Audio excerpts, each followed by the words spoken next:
Europeans did not discover the land we now occupy. It was inhabited for thousands of years prior to their arrival. Among the indigenous tribal nations that lived here in Connecticut, 5 are still officially recognized.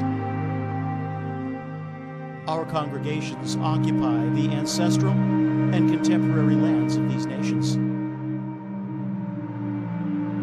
We begin our service each week by acknowledging these facts and commit to educating ourselves while affirming the sovereignty, history, and experience of our neighbors.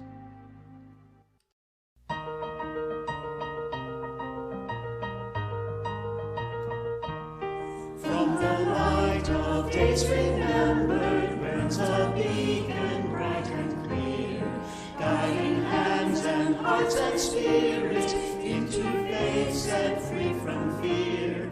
When the fire of commitment sets our mind and soul ablaze, when our hunger and our passion need to call us on our way, when we live with deep assurance of the flame that burns within, then our promise finds fulfillment and our future can begin.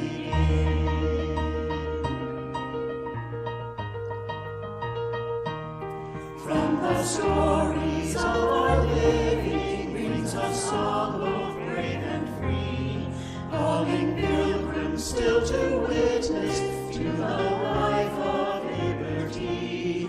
When the fire of commitment sets our mind and soul ablaze, when our hunger and our passion need to call us on our way, when we live with deep assurance of the flame that burns within, then our promise finds fulfillment and our future can begin.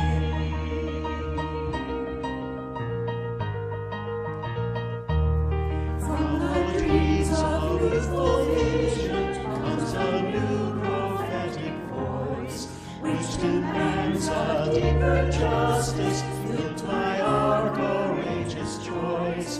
When the fire of commitment sets our mind and soul ablaze, when our hunger and our passion need to call us on our way, when we live with deep assurance of the flame that burns within, then our promise finds fulfillment and our future can begin.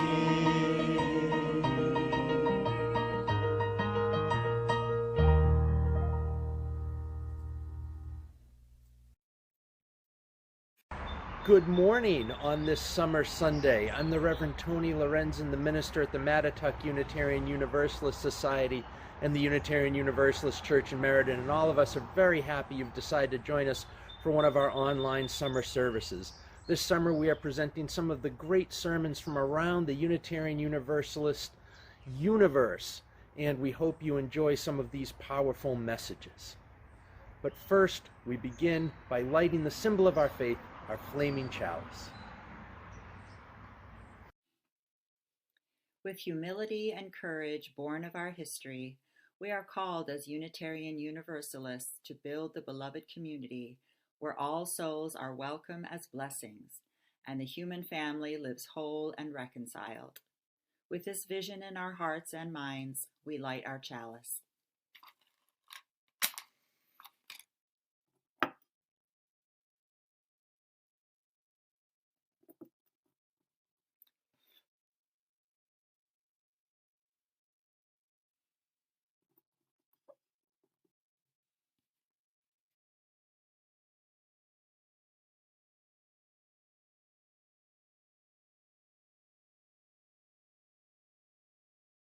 For each child that's born, a morning star rises and sings to the universe who we are. For each child that's born, a morning star rises and sings to the universe who we are. Oh, for each child that's born, a morning and sings to the universe who we are. Oh, for each child that's born, a morning star rises and sings to the universe who we are. We are our grandmother's prayers, and we are our grandfather's dreamings, and we are the breath of our ancestors. We are the Spirit of God. We are mothers of courage, fathers of time, daughters of dust, and the sons of great visions. We're sisters of mercy, brothers of love, lovers of life, and the builders of nations. We're seekers of truth, keepers of faith, makers of peace, and the wisdom of ages. We are our grandmother's prayers. We are our grandfather's dreamings, and we are the breath of our ancestors. We are the Spirit of God. We are mothers of courage, fathers of time, daughters of dust, and the sons of great visions. We're sisters of mercy, brothers of love, lovers of life, and the builders of nations. We're seekers of truth and keepers of faith. We are makers of peace and the wisdom of ages. We are our grandmother's prayers. We are our grandfather's dreamings, and we are the breath of our ancestors. We are the Spirit of God. We are our grandmother's prayers, and we are our grandfather's dreamings. We are the breath of our ancestors. We are the Spirit of God.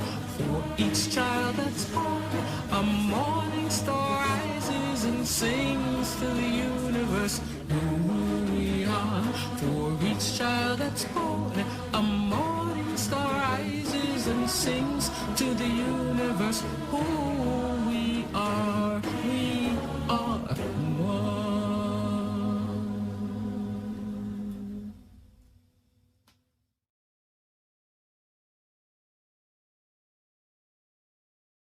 We are our grandmother's prayers, and we are our grandfather's dreamings, and we are the breath of our ancestors. We are the Spirit of God. We are mothers of courage.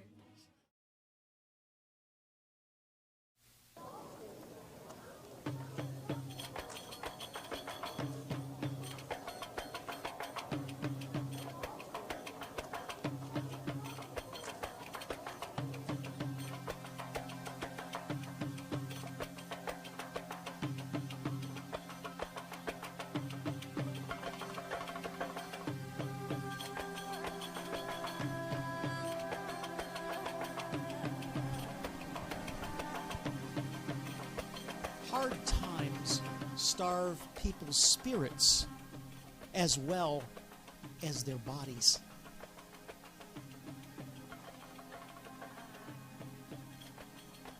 So it was once when the Buddha lived and famine struck the land. The rains failed, and the heat of the sun withered the harvest in the field. All around, the cries of pain and hunger could be heard.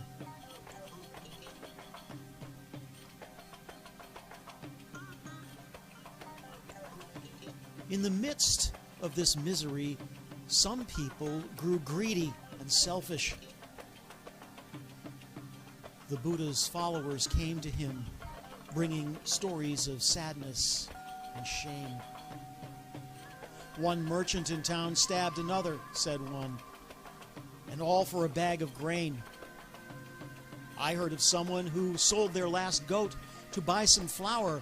On their way home, they were attacked by robbers. and the flower was stolen, said another. Saddest of all, Lord Buddha, said a third, are the stories of children dying of hunger on the poor side of town because the wealthy have hoarded all of the grain and milk and sugar.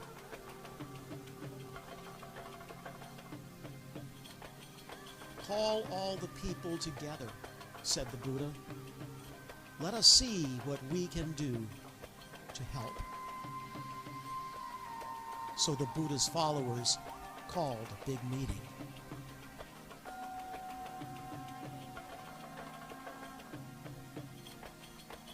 Hundreds of people came, rich and poor, well-fed and starving. Out of respect for the Buddha, they came to hear his words. The Buddha said, "Citizens of this fair land, surely there is enough food in the storehouses of the wealthy to feed everyone.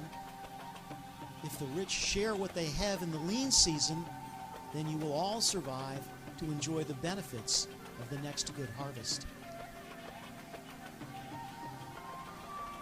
The poor and the hungry looked hopeful at the Buddha's words, but the rich people grumbled. "My granary is empty," lied one.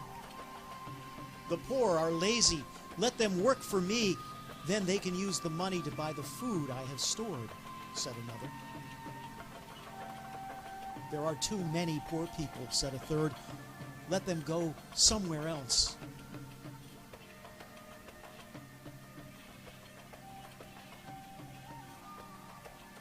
The Buddha sighed when his eye fell upon the people with hearts of stone.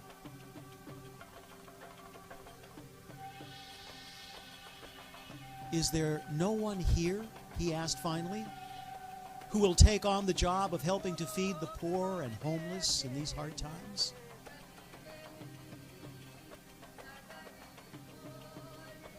There was silence. Then a small voice piped up. "I will, Lord Buddha." Out of the crowd stepped a child no more than 6 or 7 years old, a merchant's child, dressed in fine silk. "My name is Supriya," said the child, "and I have a bowl to fill with food for the hungry. When can I begin?" The Buddha smiled. "Small child," he said, "your heart is filled with love, but how will you do this alone?" Supriya replied, "Not alone, Lord Buddha, but with your help I will take this bowl from house to house and ask for food for the poor. I will not be refused, I know it." Looking at the child with earnest face and shining eyes, even the most selfish among those present grew ashamed. "I have a little grain in my storehouse," mumbled one. "I have some pickled mango from summer's harvest," said another. "My father was poor once. I'm ashamed to have forgotten," muttered a third.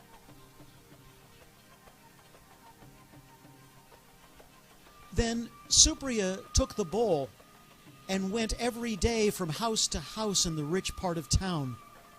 Wherever Supriya went, little by little, the bowl got filled.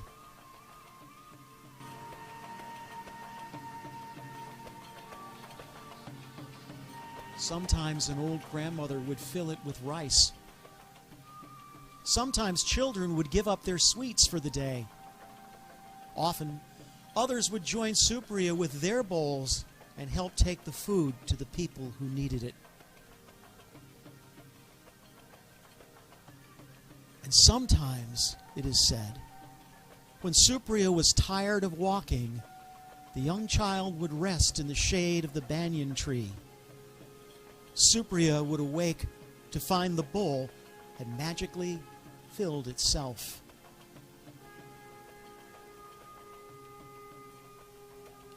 "Now," said Supriya, The hungry will eat, and the people of this town will take care of each other.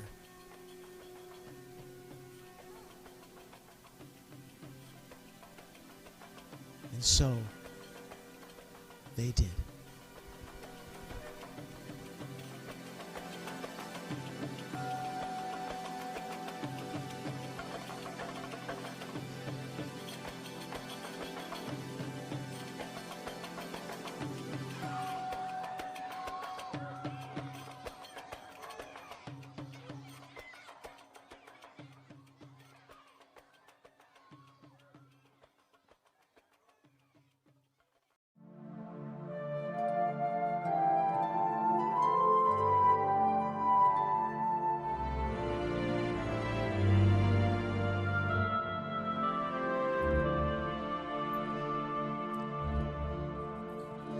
My blood doth rise in the roots of yon oak, her sap doth run in my veins, boundless my soul like the open sky, where the stars forever have reigned. Where the stars, where the stars, where the stars forever have reigned. My hands hold the weavings of time without end, my sight as deep as the sea, beating my heart sounds the measures of old that have lost eternity. That above, that above, that above eternity. I feel the tides as they answer the moon, rushing on a far distant sand, bringing my song is the wind of my breast, and my love flows over the land. And my love, and my love, and my love flows over the land.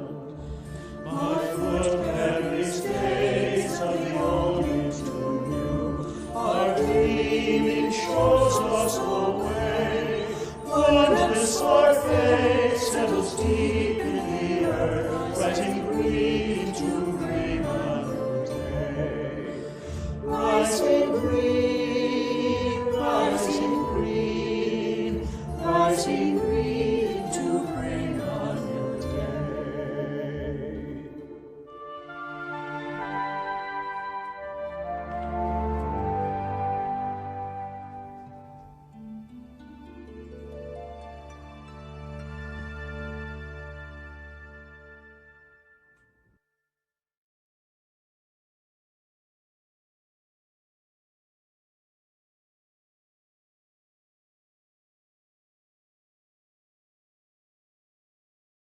Although it is just 10.25 square miles, the smallest state capital in the country, there are at least 26 bridges in Montpelier, Vermont.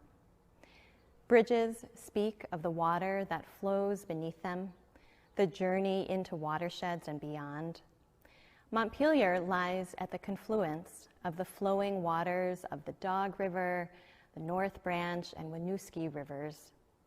The Unitarian Church of Montpelier, where I serve as minister, sits on the bank of the North Branch, which begins in the town of Elmore and flows for 18 miles before joining its water with that of the Winooski.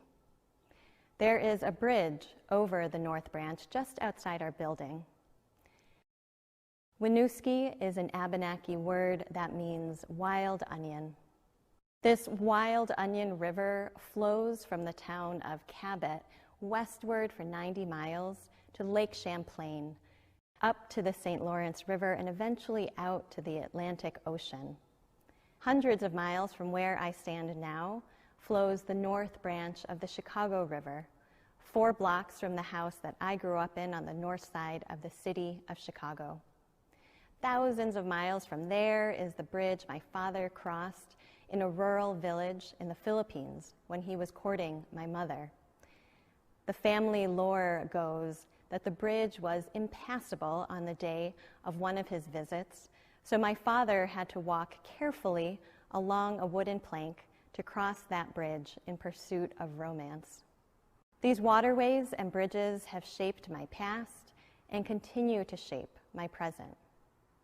When I was asked to lead this service and General Assembly was still happening in Providence, Rhode Island, I imagined us gathered there in the convention center on the banks of the Seekonk and Providence rivers, at the confluence of the Woonasquatucket and Moshassuck rivers, in a city and state of many waterways and many bridges, just a few miles from the Atlantic Ocean. I imagine some of you would be streaming in live from other places across the country and perhaps world. I imagined how important it would be to acknowledge the ground beneath us and the water whirling and flowing near us. Although we are now gathered virtually, I believe this acknowledgement is still important and still possible. So I invite you to notice where you are in this moment. Lift your eyes from the screen, shift the attention of your ears to the world around you, to the natural world just beyond your living room or dining room or kitchen or wherever you are taking in this service. To imagine a way forward together and to be on this journey together, we must first know where we are. We must know more intimately the waterways and bridges and neighbors with whom we share this present time, this pandemic time that feels like no other that's come before. We must also know where we come from, the land and waters and people who have made us who we are. Much of this General Assembly has been about rooting ourselves, getting connected with where you come from, the ancestors and history that have formed you and have formed us in this shared religious tradition. Our individual and collective ancestry is often fraught. The very origins of the Unitarian branch of our religious tree is gnarly.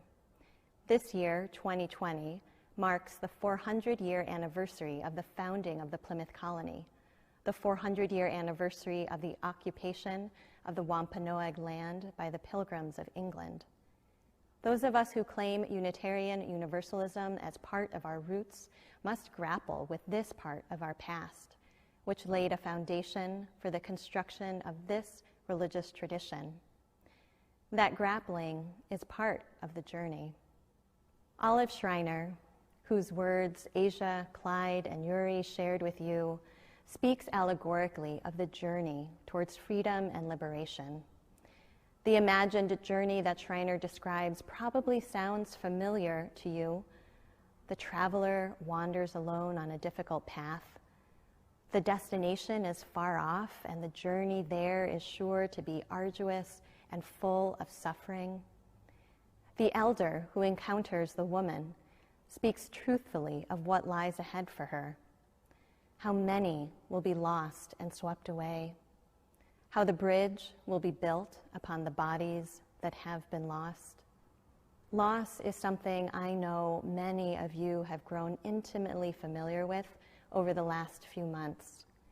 Too many bodies have been lost. Bodies lost to the weariness and danger of the inescapable labor others can choose to ignore and make invisible. Bodies lost to renegade neighborhood watchmen and unchecked police officers. Bodies lost to disease ravaging lungs already weakened by microscopic but deadly particulates saturating the air above parts of the city where people of darker skin and fewer economic means reside. Bodies lost because that body doesn't fit the mold of gender normativity, or that body is deemed disabled and worth less than other bodies. Too many bodies have been lost. These lost bodies are friends and family and neighbors and lovers.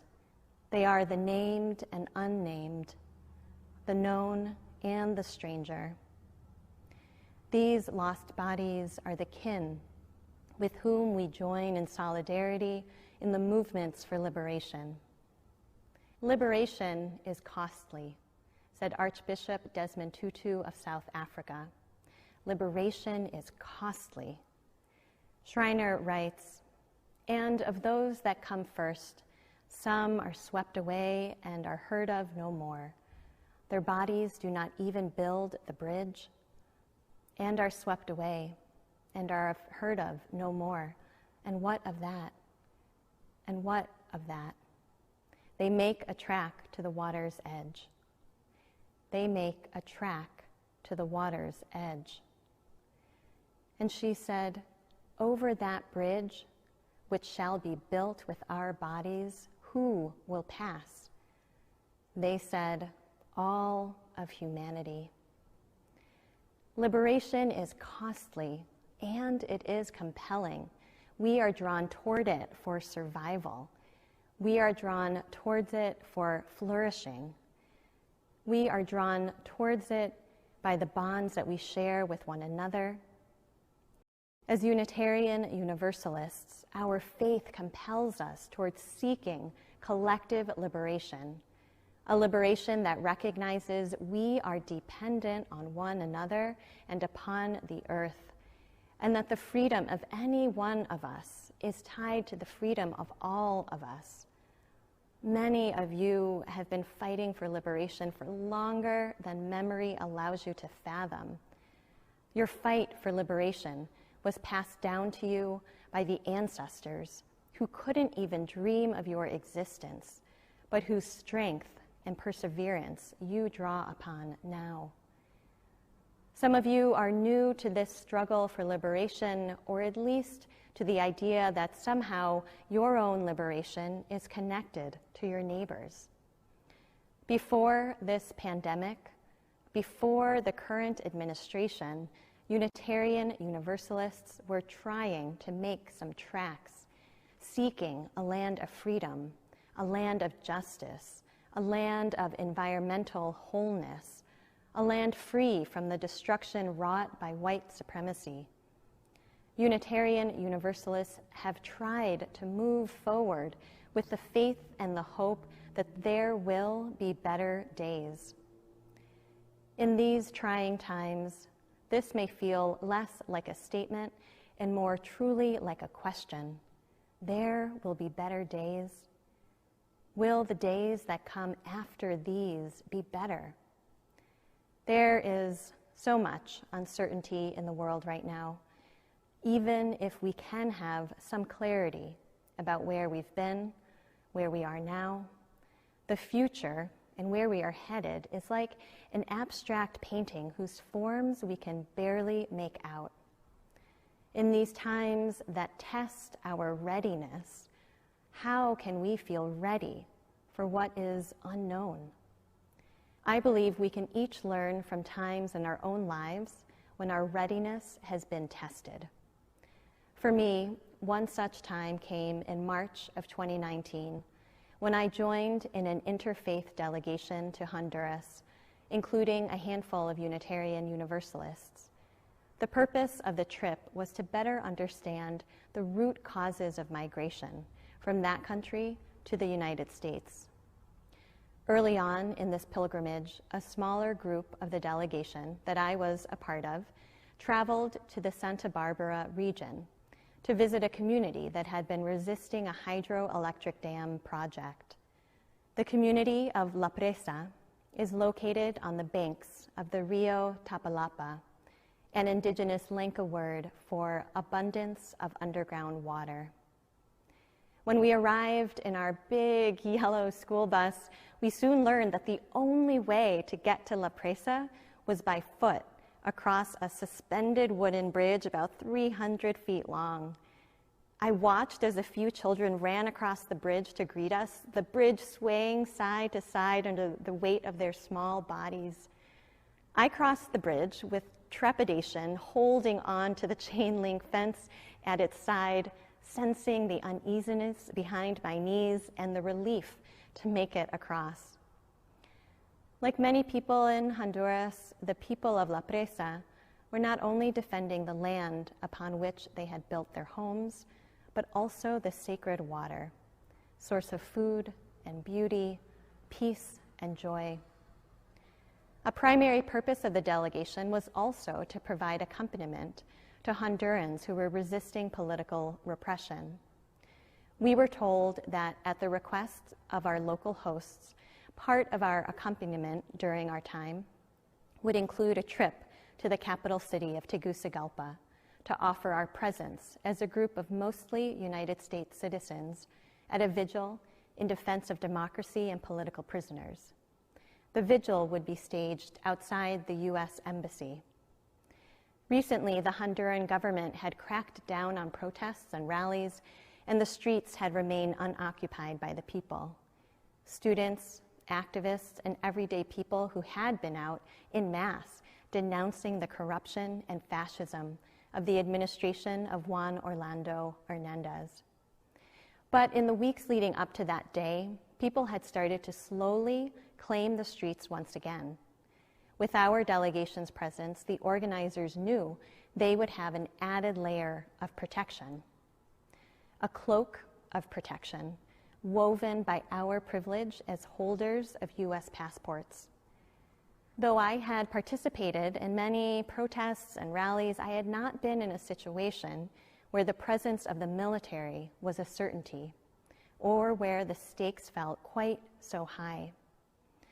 Hondurans were being murdered daily for speaking out against the government. How could I feel ready for what was to come? Wearing a clergy collar is supposed to give you a sense of authority, and it can also serve as a tool signifying a readiness to take on a role beyond the individual self. I did have a collar with me, so while the bus was stopped at a gas station at the edge of town, and most of the other passengers had deboarded to use the restroom and have a snack, I changed out of my t-shirt, put on my clergy shirt. I slipped in the hard cardboard tab of my collar. Ready. We spent another 30 minutes crawling through traffic before arriving to yet another gas station where our bus would stay parked for the duration of the vigil. I could feel the nervous energy of the group as we made our way across the road, like the frog in that video game Frogger, avoiding cars that were not trying to avoid us. A small crowd was positioned opposite the embassy, beginning to form a circle, and then pushing slowly out into the street. I joined a group that had unfurled our banner. The banner read, Delegación Religiosa Internacional en Solidaridad con el Pueblo de Honduras, International Religious Delegation in Solidarity with the People of Honduras. Armed guardsmen formed a line in front of the embassy. We formed a line with our banner between the guards and the street. My heart was pounding. Again, like when I had first crossed that bridge to La Presa, my knees felt shaky. I felt fear. I also felt determined. I was buoyed by the determination and conviction of those at my side, those who our group had met along our pilgrimage, whose lives were much more at risk than mine. I thought of all that those who have been in La Lucha for so long have sacrificed to stay on the journey, their personal safety, time with loved ones, all that they have given up for the sake of one another's freedom and dignity, not just their own. I fixed my feet to the ground and witnessed as across the street local clergy led prayers and proclaimed the names of the dead and imprisoned, and activists led songs, and armed militia eyed the scene from the street and the rooftops, but stayed back. Friends, when are we ever ready? The moments come that ask for our action. The world tumbles and we spin and fall and somehow land. But are we ever truly ready? Not if we think of readiness as foretelling a series of future events and preparing to execute our part in those events exactly as we expect and predict. We cannot be ready only for what is certain to happen, because we all know that isn't how life unfolds. How can we instead cultivate a readiness that isn't dependent on certain, guaranteed, predictable outcomes? In our volatile, destabilized world, we cannot take anything for granted. This is one of the reasons dismantling white supremacy culture is so important. If we remain fixated on perfectionism and controlling outcomes and results, hallmarks of this culture, we create more suffering. We push people out who have grown weary of a culture that stifles risk-taking and creativity and ways of being that are raw and messy. Readiness does not mean perfection. It does not mean mistakes won't be made along the way.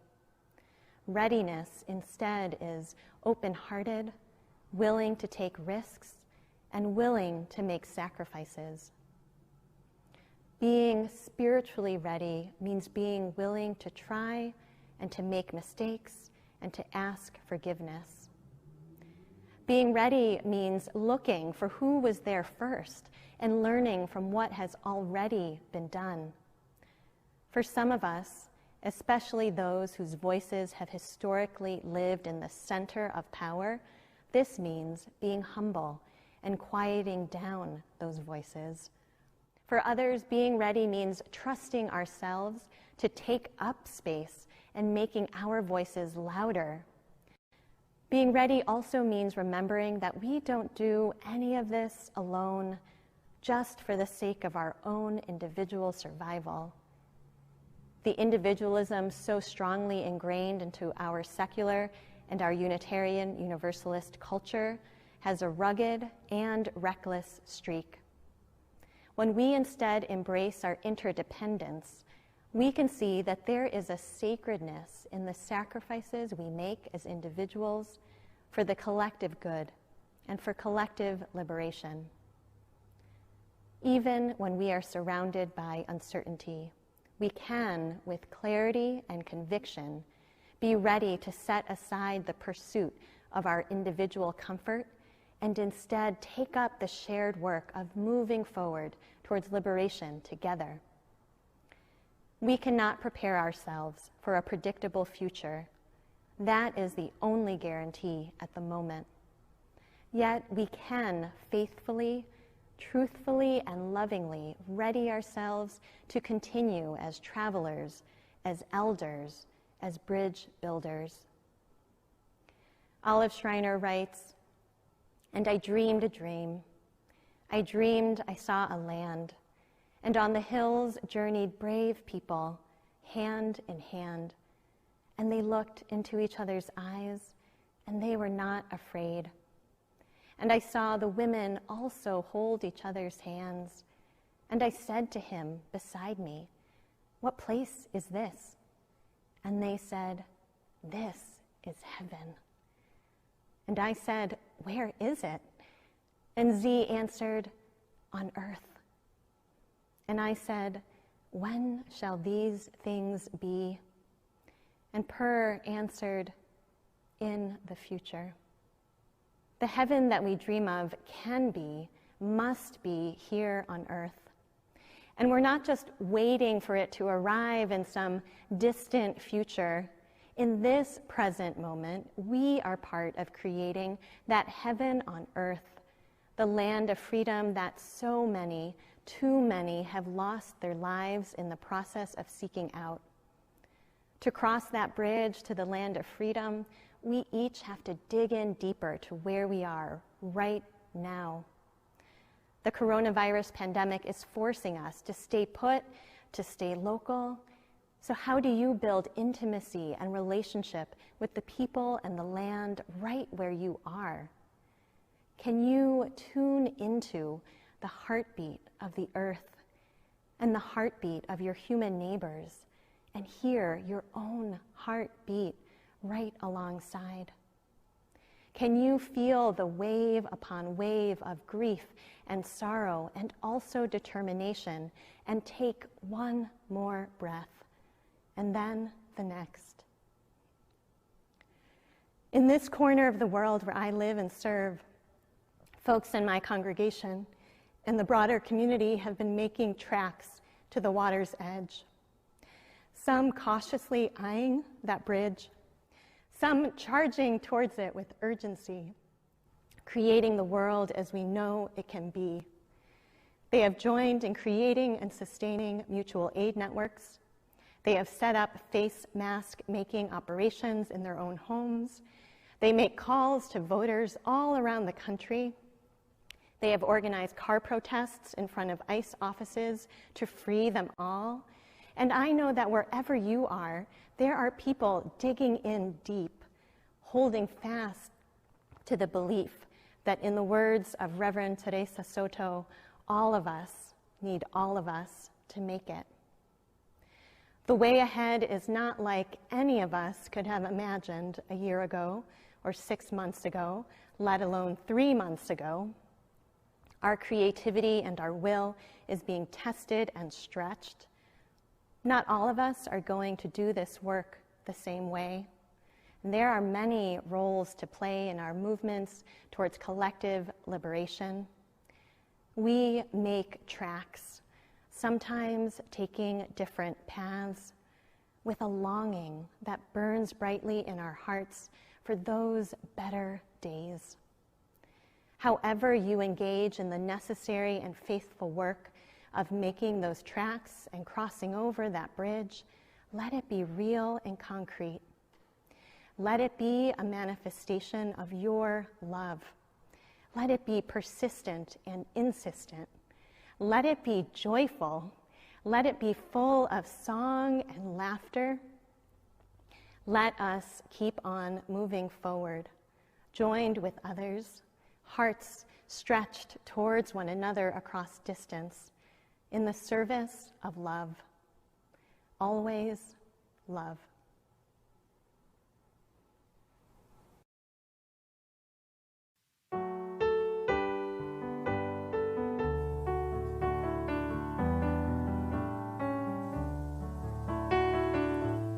We are living beneath a great big dipper. We are washed by the very same rain. We are swimming in the stream together, some in power and some in pain. We can worship this ground we walk on, cherishing the beings that we live beside. Loving spirits will live forever. We're all swimming to the other side. I am alone and I am searching, hungering for answers in my time. I am balanced on the brink of wisdom. I'm impatient to receive a sign. I move forward with my senses open. Imperfection to be my crime. In humility I will listen. We're all swimming to the other side.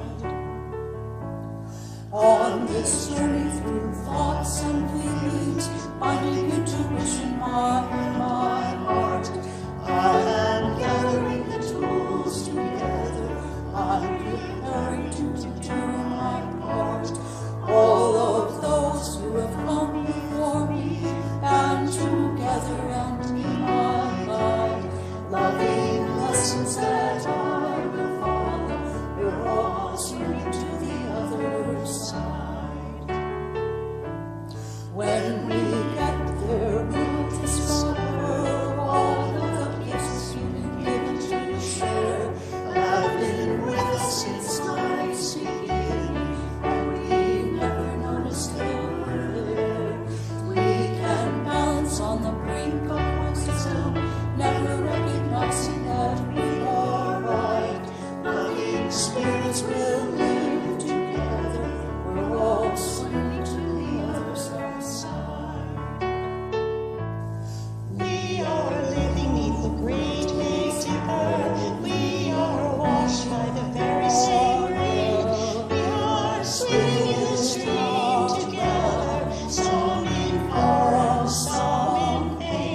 We all know that times have been rough during pandemic and quarantine, and we do hope that you can lend some financial support to our efforts to continue to bring you online programming as we return to having in-person programming and services. We truly appreciate everything you can give. Thank you so much.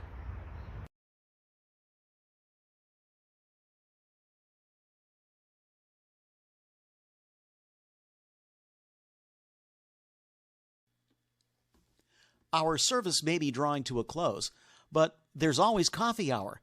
Please pour a cup of your favorite beverage and zoom on in. Join us for coffee at go.uucentralct.org/coffee. That's go.uucentralct.org/coffee. We'll see you in a few minutes. Thanks for being with us this summer Sunday morning.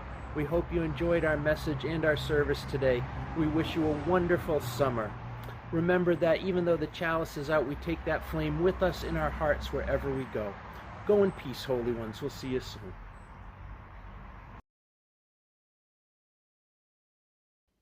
One more step, we will take one more step, till there is peace for us and everyone will take one more step. One more word, we will say one more word, till every word is heard by everyone will say one more word.